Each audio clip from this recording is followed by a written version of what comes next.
Reading from the New Living Translation by Mrs. Beatrice Asante, reading Isaiah chapter 14, a taunt for Babylon's king.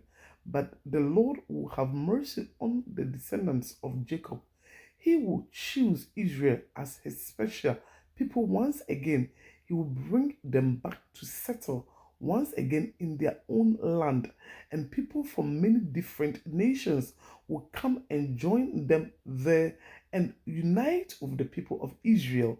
The nations of the world will help the people of Israel to return, and to live in lost land will serve them.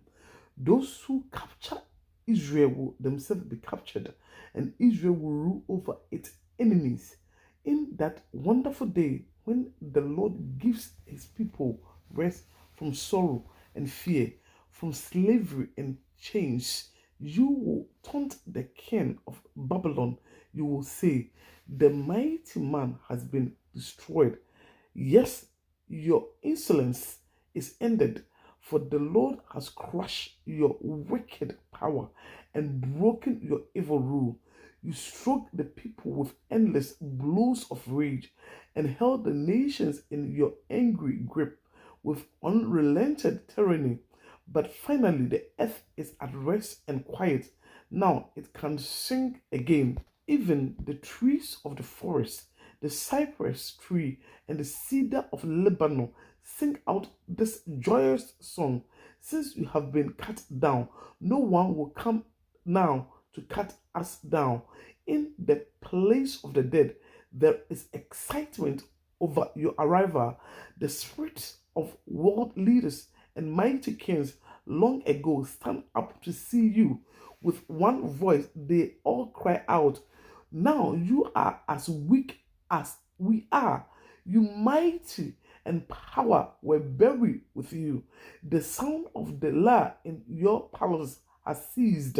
Now maggots are your sheet and worms are your blanket. You are fallen from heaven, O shining star, son of the morning. You have been thrown down to the earth, you who destroyed the nations of the world. For you said to yourself, I will ascend to heaven and set my throne above God's stars.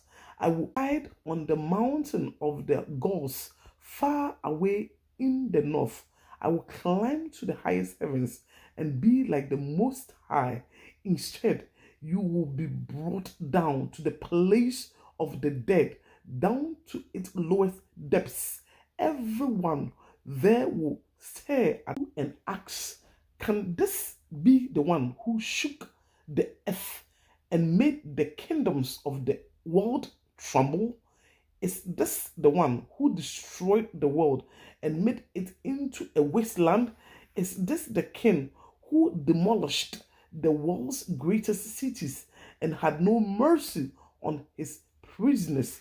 The kings of the nations lie in stately glory, each in his own tomb, but you will be thrown out of your grave like a withered branch, like a corpse trampled underfoot.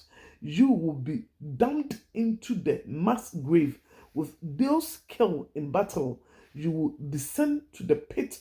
You will not be given a proper burial, for you have destroyed your nation and slaughtered your people. The descendant of such an evil person will never again receive honor. Kill this man's children. Let them die because of their father's sin. They must not raise and conquer the earth, filling the world with their cities. This is what the Lord of Heaven's army says. I myself have risen against Babylon. I will destroy its children and its children's children, says the Lord. I will make Babylon a desolate place of owls, filled with swamps and marshes. I will sweep the land with the broom of destruction.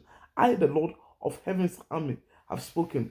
A message of Assyria, the Lord of Heaven's army, has sworn this oath. It will all happen as I have planned it. It will be as I have decided. I will break Assyrians when they are in Israel. I will trample them on my mountains. My people will no longer be their slaves, bow down under their heavy loads.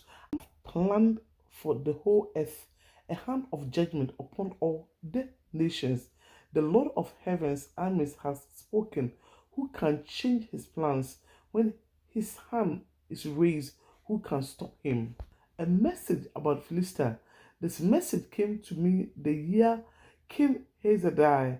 Do not rejoice, you Philistines, that the rod that struck you is broken, that the king who attacked you is dead. For from that snake, a more poisonous snake will be born, a fiery serpent to destroy you. I will feed the poor in your pastures. The needy will lie down in peace. But as for you, I will wipe you out with famine and destroy the few who remain. Wait at the gate, weeping in the cities. Not of fear, you Philistines. A powerful army comes like smoke from the north. Each soldier rushes forward, eager to fight. What should we tell the Philistines messengers? Tell them, the Lord has built Jerusalem. Its walls will give refuge to his oppressed people. Amen and amen.